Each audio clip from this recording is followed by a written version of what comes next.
Chodavaram చెడ్డికాడ road కూడా ఆనాడు మనం అభివృద్ధి చేసుకున్నాం. 220 కోట్ల రూపాయలు ఆనాడు పంచాయతీరాజ్ గ్రామీణ అభివృద్ధి శాఖ మంత్రిగానే ఉన్నప్పుడు మన నియోజకవర్గానికి ఆ నిధులు కేటాయించి ఇంటింటికి ఉచితంగా కుళాయి కూడా ఇచ్చే కార్యక్రమానికి ఆనాడు పునాదులేశాం, పనులు ప్రారంభించాం. ఈ ప్రభుత్వ అధికారంలోకి వచ్చి అది కూడా ఆపేసింది. ఇంతేకాదు ఈ ఒక్క నియోజకవర్గంలో 145 కిలోమీటర్లు ఆనాడు సీసీ రోడ్లు వేశాం. ఏకంగా 21,000 ఎకరాలకి ఆనాడు అదనంగా సాగునీరు కూడా అందించింది తెలుగుదేశం ప్రభుత్వం. కానీ మీరేం చేశారు? పాలిచ్చే ఆవు వద్దని తన్నే దున్నపోతూ ప్రభుత్వాన్ని గెలిపించుకున్నాం. ఈరోజు అన్నగారు అన్ని కోరికలు నన్ను కోరారు. కానీ ఏనాడైనా మనం ఇక్కడున్న కోడిగుడ్డు మంత్రి దగ్గరికి వెళ్ళి మాకు న్యాయం చేయట్లేదు, ఆనాడు మీరు హామీలు ఇచ్చారని అడిగామా? ఎవరం వెళ్ళా. ఎందుకంటే తన్నే దున్నపోతు జోలికి ఎవరు వెళ్ళాం, తంతుంది కదా అని తెలుసు. కానీ పాలిచ్చే ఆవు దగ్గరికి వెళ్ళి ఇంకా 2 లీటర్లు ఎక్కువ ఇవ్వచ్చు కదా అని రోజు కొనుక్కుతాం. తన్నే దున్నపోతు వైకాపా ప్రభుత్వం, పాలిచ్చే ఆవు తెలుగుదేశం ప్రభుత్వం. అన్న ఒకసారి అది బాక్స్ ఇస్తారా? ఇక్కడున్న మీ శాసనసభ్యుడు నేను గిఫ్ట్ తీసుకొచ్చాను. ఆంధ్ర రాష్ట్ర పరువు తీసినందుకు ఆయనకు ఒక కోడిగుడ్డు ఇస్తున్నా. అంతర్జాతీయ స్థాయిలో ఆంధ్ర రాష్ట్ర పరువు తీసినందుకు మంత్రి గారికి నేను కోడిగుడ్డు అవార్డు ఇస్తున్నా. బాగుందా తల్లి అవార్డు? కరెక్టే కదా? ఇక్కడ ఉందా కోడిగుడ్డు అమ్మకి? పర్ఫెక్ట్ కదా ఇది? అన్నగారికి ఇస్తున్నా, డెలివరీ చేయమని నేను కోరుతున్నా. జాగ్రత్త అన్న. ఏమా ఈ కోడిగుడ్డు మంత్రి ఏకంగా పరిశ్రమల శాఖ మంత్రి ఆడుతుంది. అదృష్టవంతుడు, చిన్న వయసులో పరిశ్రమల శాఖ మంత్రి. ఇంకా మంత్రి గారి నియోజకవర్గం ఎలా ఉండాలి తల్లి? అసలు కంచుకోటలాగా తయారు చేయాలి. ఎక్కడ చూసినా రోడ్లు పడాలి. ఎవరిని ఉద్యోగం అడితే రారా ఇదిగో లెటర్ తీసుకో, పలానా కంపెనీకి వెళ్ళు, ఉద్యోగం వస్తుందని చెప్పాలి. ఈ సభాముఖంగా కోడిగుడ్డు మంత్రిని సూటిగా ప్రశ్నిస్తున్నా, మీ నియోజకవర్గంలో ఒక్కరికన్నా, కనీసం ఒక్కరికన్నా మీరు ఉద్యోగం కల్పించారా? మీరు మంత్రిగా ఉన్నప్పుడు నియోజకవర్గానికి ఒక్క పరిశ్రమను తీసుకొచ్చారా? ఆయన చేసింది ఏంటో చెప్పాలా? చెప్పమంటారా? 600 ఎకరాలు ప్రభుత్వ భూమిని కొట్టేశాడు. పెద్ద ఎత్తున గ్రావెల్ మెటల్ దుబ్బేస్తున్నాడు. సెంటు స్థలాల పేరుతో తక్కువ ధరతో రైతుల దగ్గర కొని ఏకంగా ప్రభుత్వానికి ఎక్కువ ధరతో అమ్మేసి 100 కోట్ల రూపాయలు సొంత జోబులు వేసుకునే వ్యక్తి ఇక్కడున్న కోడిగుడ్డు మంత్రి. ఇంకా RECS ని ఏకంగా చంపేశాడు. ఏపీ EDCL తో ఏకంగా విలీనం చేసి మన అన్ని రకాలుగా ఇబ్బంది పెడుతున్నారు. ఇంకా ల్యాండ్ పూలింగ్ విషయం కూడా పెద్దలు చెప్పారు. ఏకంగా బినామీ పేరులతో ల్యాండ్ పూలింగ్ లో కూడా పెద్ద ఎత్తున దందా జరిగింది. ఏకంగా ఈరోజు మంత్రి ఆయన చుట్టూన్న 4 తోడు దొంగలు గంజాయిని మన బిడ్డలకి పరిచయం చేశారు. గంజాయికి మన బిడ్డల్ని బానిసలుగా చేశారు. నేను చూశాను తల్లి, 100 కుటుంబాలు పాదయాత్రలు నేను కలిశాను తల్లి. ఈ గంజాయి వల్ల ఎలా నాశనయ్యారో. ఈ సభాముఖి నేను హామీ ఇస్తున్నా, 2 నెలల్లో తెలుగుదేశం జనసేన ప్రభుత్వం ఏర్పడుతుంది. ఈ గంజాయి సరఫరా చేసిన ప్రతి యాదవని నేను వదిలిపెట్టను. ఈ సభాముఖంగా ప్రజలను కూడా నేను కోరుతున్నా, తెలుగుదేశం జనసేన బలపరిచిన అభ్యర్థిని ఇక్కడ గెలిపించండి. తప్పనిసరిగా తుమ్మపాలెం షుగర్ ఫ్యాక్టరీ ఏదైతే మూసేశారో దానివల్ల రైతులు చాలా నష్టపోతున్నారో వాళ్ళకి న్యాయం చేసే బాధ్యత మేము తీసుకుంటాం. అంతేకాదు కాపు భవనాలు ఏదైతే పెండింగ్ ఉందో అది కూడా పూర్తి చేసే బాధ్యత మేము తీసుకుంటాం.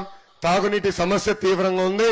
ప్రతి ఇంటికి ఉచితంగా నీటి కుళాయి ద్వారా సురక్షితమైన తాగునీరు అందించే బాధ్యత మేము తీసుకుంటామని ఈ సభాముఖంగా ప్రజలకు చెప్తున్నాం. ఇంకా కసిమకోట రైతులు సాగునీరు లేక అనేక ఇబ్బందులు ఎదుర్కొంటున్నారు. వాళ్ళకి సాగునీరు అందించే బాధ్యత కూడా మేము తీసుకుంటాం. నల్ల బెల్లం రైతులంటే ఈ ప్రభుత్వానికి చిన్న చూపు. దానికి కారణం ఒకటే, ఈయన కల్తీ మధ్య అమ్మేదానికి ప్రయత్నిస్తున్నాడు. అందుకే నల్ల బెల్లం రైతులు అనేక ఇబ్బందులు గురవుతున్నారు. ఏకంగా నల్ల బెల్లం రైతులు ఆత్మహత్య చేసుకునే పరిస్థితి నేను చూశాను నా పాదయాత్రలో. అందుకే సభాముఖంగా నేను హామీ ఇస్తున్నా, నల్ల బెల్లం రైతుల్ని గతంలో ఎట్లయితే ఆదుకున్నామో అదే విధంగా ఆదుకునే బాధ్యత మేము తీసుకుంటాం. రోడ్లు ఎంత దరిద్రంగా ఉన్నా నాకు తెలుసు తల్లి. నేను ఇక్కడ పాదయాత్ర చేశా. పాదయాత్ర చేసిన నా కాలు కూడా నొప్పి వచ్చింది తల్లి. నాకు ఎప్పుడు రాలా, కానీ మన రోడ్లో నడిచిన నొప్పి కూడా వచ్చింది. ఆ రోజు నేను నడిచినప్పుడు గ్రామస్తులు కూడా బయటకు వచ్చి నాకు సంక్షేమ కార్యక్రమాలు మాకొద్దు, కనీసం ఆ రోడ్ వేయండి చాలని చెప్పారు. వాళ్ళకి ఆనాడే హామీ ఇచ్చా, మీ సంక్షేమ కార్యక్రమాలు జోలికి మేము రాం, కానీ యుద్ధ ప్రాతిపదికంగా అద్భుతమైన రోడ్లు వేసే బాధ్యత మేము తీసుకుంటామని ఈ సభాముఖంగా నేను హామీ ఇస్తున్నాం. అదేవిధంగా ఈ డీఫామ్ పట్టా సమస్య పరిష్కరించే బాధ్యత మాది. ఎన్టీఆర్ హాస్పిటల్లో మెరుగైన వసతులు కల్పించే బాధ్యత కూడా మేము తీసుకుంటాం. మన నియోజకవర్గంలో డిగ్రీ కళాశాల కూడా ఏర్పాటు చేసే బాధ్యత మేము తీసుకుంటామని ఈ సభాముఖంగా నేను హామీ ఇస్తున్నా. తెలుగుదేశం పార్టీ బలం, తెలుగుదేశం పార్టీ కార్యకర్తలు. అన్న ఎన్టీఆర్ ఏ ముహూర్తంలో పార్టీ స్థాపించారో తెలియదు, కానీ ఆ పసుపు జెండా చూస్తేనే మనకు ఒక నూతన ఉత్సాహం. వైకాపా నాయకులు కార్యకర్తలకి boom boom president medal, Andhra gold కావాలి, కానీ మనకి మన అధ్యక్షుడు పిలుపు, రా కదలి రా, ఒక పిలుపు వస్తే పరిగెత్తుకుంటే సైన్యం ఒక తెలుగుదేశం పార్టీదే.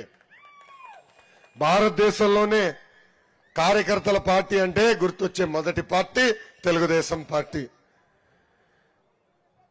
గత 2014లో కార్యకర్తల కోసం ఒక సంక్షేమ నిధి ఏర్పాటు చేశాం. ప్రతి కార్యకర్తకి ప్రమాద బీమా అందజేశాం. ఈ రోజు కార్యకర్త ప్రమాదంలో చనిపోతే ఎవరు ప్రమేయం లేకుండా వాళ్ళ కుటుంబాలకి 2 లక్షల రూపాయలు తెలుగుదేశం పార్టీ ఇస్తుంది. ఇప్పటికే దాదాపు 100 కోట్ల రూపాయలు ఈ ఒక్క కార్యక్రమం ద్వారా కార్యకర్తల కోసం పార్టీ ఖర్చు పెట్టింది. ఇంతేకాదు, కార్యకర్తలు ఒకవేళ వాళ్ళ పిల్లల్ని చదివించలేకపోతే వాళ్ళ బిడ్డల్ని దత్తకు తీసుకుని చదివిస్తుంది మా తల్లి భువనేశ్వరి అమ్మ. నాకు అక్క చెల్లెలు లేరు, అన్న తమ్ముడు లేరు, ఇంట్లోనే ఒక్కడనే. కానీ అన్న ఎన్టీఆర్ నాకు 60 లక్షల మంది అక్క చెల్లెలు అన్న తమ్ముళ్ళు ఇచ్చారు. మిమ్మల్ని నా గుండెల్లో పెట్టుకుని కాపాడే బాధ్యత నేను తీసుకుంటానని ఈ సభాముఖంగా హామీ ఇస్తున్నా. గత 5 సంవత్సరాల్లో మన పైన అనేక కేసులు పెట్టారు. మన నియోజకవర్గంలో కూడా చూశాం.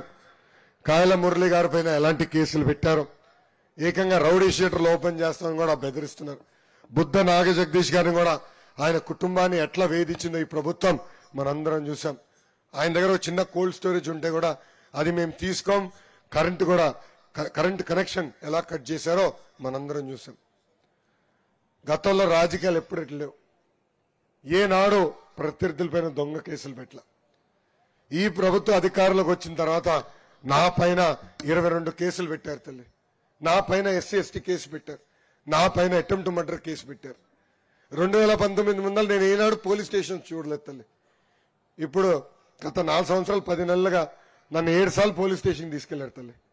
ఇప్పుడు పోలీస్ స్టేషన్ అత్తగారి ఇంట్లోకి మారిపోయింది తల్లి. నాకు 15 సంవత్సరాలు ముఖ్యమంత్రిగా పనిచేసిన చంద్రబాబు నాయుడు గారిని, 15 సంవత్సరాలు ప్రతిపక్ష నేతగా పనిచేసిన చంద్రబాబు నాయుడు గారి పైన ఎలా దొంగ కేసులు పెట్టి ఏకంగా 53 రోజులు రాజమండ్రి జైలు బంధించారో మనందరం చూసాం. ఎలా ఆయన ఇబ్బంది పెట్టారో మనందరం చూసాం. చేయని తప్పుకి ఆయన ఎలా హింసించారో మనందరం చూసాం. అందుకే ఈ సభాముఖంగా కార్యకర్తలందరికీ నేను హామీ ఇస్తున్నా. అన్నా ఎన్టీఆర్ మన దేవుడు, బాబు గారు మన రాముడు, కానీ వైకాపా నాయకులకి లోకేష్ మూర్ఖుడు. ఏ అధికారులైతే చట్టాన్ని ఉల్లంఘించి మన ఇబ్బంది పెట్టారో, ఏ వైకాపా కార్యకర్తలైతే చట్టాన్ని చుట్టంగా మార్చుకుని మన ఇబ్బంది పెట్టారో వాళ్ళందరి పేర్లు ఈ ఎర్ర పుస్తకంలో నేను రాసుకున్నా. చాలా మంది అడిగారు ఎర్ర పుస్తకం ఎందుకని, పేర్లు ఎందుకు రాసుకున్నారని అడిగారు. ఈ అధికారులు చాలా తెలివైన వాళ్ళండి. ప్రత్యేకంగా ఎవరైతే ఈ చట్టాలను ఉల్లంఘించిన వాళ్ళు అతి తెలివి ఉన్న వాళ్ళండి. వాళ్ళు ఏం చేస్తారంటే వేరే నాయకుడిని పట్టుకుని మళ్ళీ మన దగ్గరకు వస్తారు పోస్టింగ్కి. అందుకే ఇప్పుడు ఎవరన్నా పోస్టింగ్ వస్తే ముందర ఈ పుస్తకం తెరిచి చూస్తా వాళ్ళ పేరు ఉందా లేదా అని. ఉంటే వాళ్ళు కూడా చెప్తా, sorry brother, already judicial enquiry ఉంది, రేపు మాపో మిమ్మల్ని సర్వీస్ నుంచి డిస్మిస్ చేయాల్సి వస్తుంది, మీరు జైలుకి వెళ్లే పరిస్థితి కూడా వస్తుందని నిర్మమాటంగా వాళ్ళకి చెప్తానని ఈ సభాముఖంగా కార్యకర్తలందరికీ నేను హామీ ఇస్తున్నా. ఆనాడు అడ్డగోలుగా అర్ధరాత్రి బాబు గారిని అరెస్ట్ చేసి రాజమండ్రి జైలుకు పంపిస్తే నాకు ఫోన్ చేసిన మొదటి వ్యక్తి పవన్ అన్న.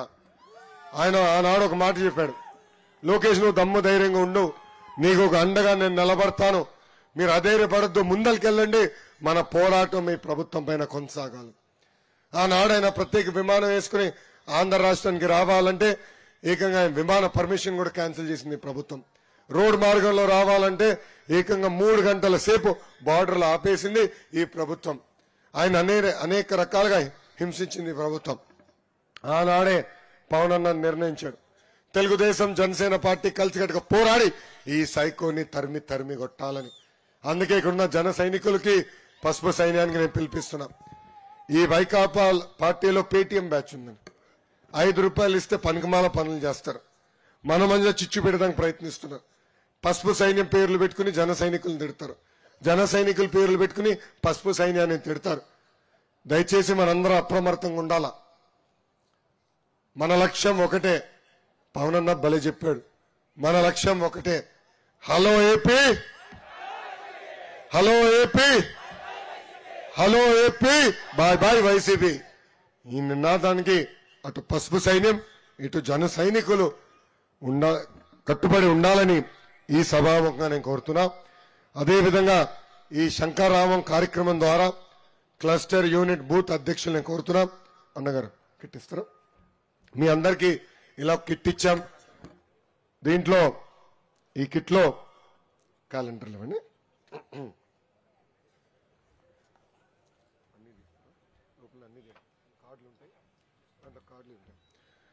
ఈ కిట్ లో 25 చొప్పున కట్టగట్టాం. ఇదేనంటే ఒక పక్కన మన ఇచ్చే బాబు సూపర్ 6 హామీలు, ఇంకో పక్కన మన ఇచ్చిన క్యాలెండర్, ఈ సంవత్సరం క్యాలెండర్. ఇది రాబోయే 5 రోజుల్లో ప్రతి గడపకి చేర్చాల్సిన బాధ్యత ఇక్కడున్న క్లస్టర్ యూనిట్ బూత్ అధ్యక్షుల పైన ఉంది. దాని కారణం ఒకటే, రేపు మన ప్రభుత్వం ఏర్పడిన తర్వాత ఈ 6 హామీలు మనం నిలబెట్టుకుని మళ్ళీ ప్రజల దగ్గరికి వెళ్ళి, చూడమ్మా ఇదిగో ఆ క్యాలెండర్, మేము ఇచ్చిన 6 హామీలు మేము నిలబెట్టుకున్నాం అని చెప్పుకునే దానికి ఈ రోజు ప్రతి గడపకి ఈ క్యాలెండర్ చేర్చాలని మిమ్మల్ని కోరుతున్నా. అదేవిధంగా సైకిల్ కూడా ఇస్తున్నాం. నేను పెట్టుకున్నట్టు సైకిల్ పెట్టుకుని ఈ 2 నెలలు మనం ప్రతి గడప తొక్కాలి. ఇంకా కార్డు ఇచ్చాం. చాలా మంది అడిగారు ఈ కార్డు ఎందుకని. ఇక్కడున్న కార్యకర్తలు మీరు మీ జోబులో పెట్టుకుని తిరగాలి ఈ కార్డు. ఇక్కడ మన ఇచ్చిన 6 హామీలు ఉన్నాయి. మన బంధువుల ఇంటికి వెళ్ళినా, మిత్రుల ఇంటికి వెళ్ళినా, లేదంటే టీ తాగేదానికి టీ దుకాణంకి వెళ్ళినా, పెట్రోల్ బంక్ లో పెట్రోల్ పోసడానికి వెళ్ళినా, అక్కడ ఈ 6 హామీలు ప్రజల దృష్టికి తీసుకెళ్ళాలి, ప్రజల్లో చైతన్యం తీసుకురావాలి. మీరు కూడా గుర్తు పెట్టుకోవాలని ఇది మీకు ఇష్టం కూడా జరిగింది. దాంతోపాటు ఎటుగో ఎండాకాలం మొదలవుతుంది, పసుపు క్యాప్ ఇచ్చాం. ఈ క్యాప్ వేసుకుని ప్రతి గడప తొక్కాలని ఈ సభాముఖంగా నేను మిమ్మల్ని అందరినీ కోరుతున్నా. గతంలో బాధుడు చేశాం, ఇదే మీ కర్మ మన రాష్ట్రానికి చేశాం. కానీ బాబు షూరిటీ భవిష్యత్ గ్యారంటీలో కొత్త విధానం తీసుకొచ్చాం. అది టెక్నాలజీతో జోడించే విధానం. అది ఎందుకు తీసుకొచ్చామంటే ఎవరు బాగా చేశారో ఎవరు చేయలేకపోతున్నారో పార్టీకి నేరుగా తెలిసేదానికి.